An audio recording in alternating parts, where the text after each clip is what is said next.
You do, do, do, do, do, do, do. You do, do, do, do. Hello, friend, and welcome to Synths at Bedtime with me, Jason Jervis.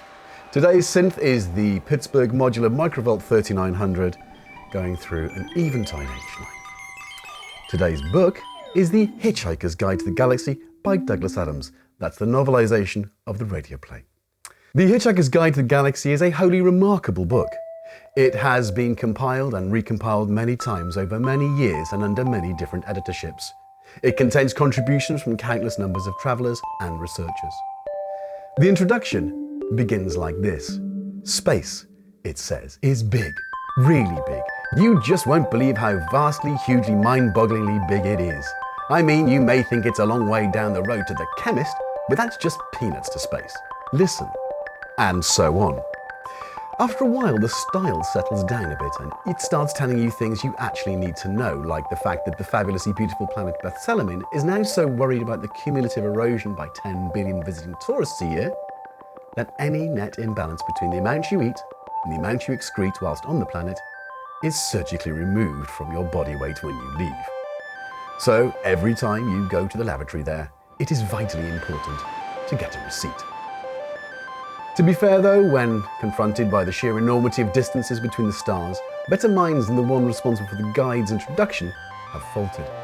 Some invite you to consider for a moment a peanut in Reading and a small walnut in Johannesburg and other such dizzying concepts.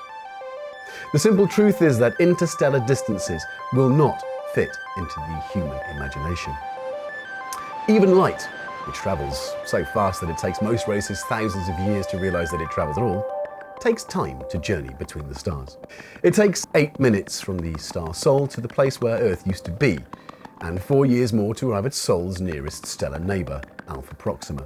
For light to reach the other side of the galaxy, for it to reach Damagran, for instance, takes rather longer, 500,000 years. The record for hitchhiking this distance is just under 5 years, but you don't get to see much on the way. The Hitchhiker's Guide to the Galaxy says that if you hold a lungful of air, you can survive in the total vacuum of space for about 30 seconds. However, it goes on to say what with space being the mind-boggling size it is, the chances of getting picked up by another spaceship in those 30 seconds are 2 to the power of 267,709 to 1 against. By a totally staggering coincidence, that is also the telephone number of an Islington flat where Arthur once went to a very good party and met a very nice girl whom he totally failed to get off with. She went off with a gatecrasher. Though the planet Earth, the Islington flat and the telephone have now been demolished, it is comforting to reflect that they are all in some small way commemorated by the fact that 29 seconds later, Ford and Arthur were rescued. A computer chatted to itself in alarm as it noticed an airlock open and close itself for no apparent reason. This was because reason was in fact out to lunch. A hole had just appeared in the galaxy. It was exactly a nothingth of a second long, a nothingth of an inch wide, and quite a lot of million light years from end to end. As it closed up, lots of paper hats and party balloons fell out of it and drifted off through the universe. A team of 7 3-foot-high market analysts fell out of it and died, partly of asphyxiation, partly of surprise. 239,000 lightly fried eggs fell out of it too, materialising in a large wobbly heap. The whole Poggrel tribe had died out from famine except for one last man who died of cholesterol poisoning some weeks later. The nothings of a second for which the whole existed reverberated backwards and forwards through time in a most improbable fashion.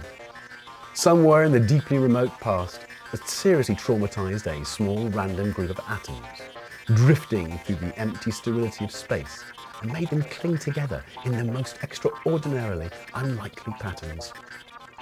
These patterns quickly learnt to copy themselves. This was part of what was so extraordinary of the patterns, and went on to cause massive trouble on every planet they drifted onto. That was how life began in the universe.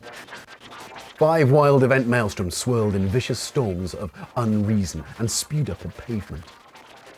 On that pavement lay Ford Prefect and Arthur Dent, gulping like half-spent fish.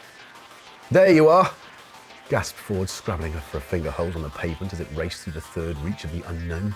"I told you I'd think of something!" Well, I hope you've enjoyed that.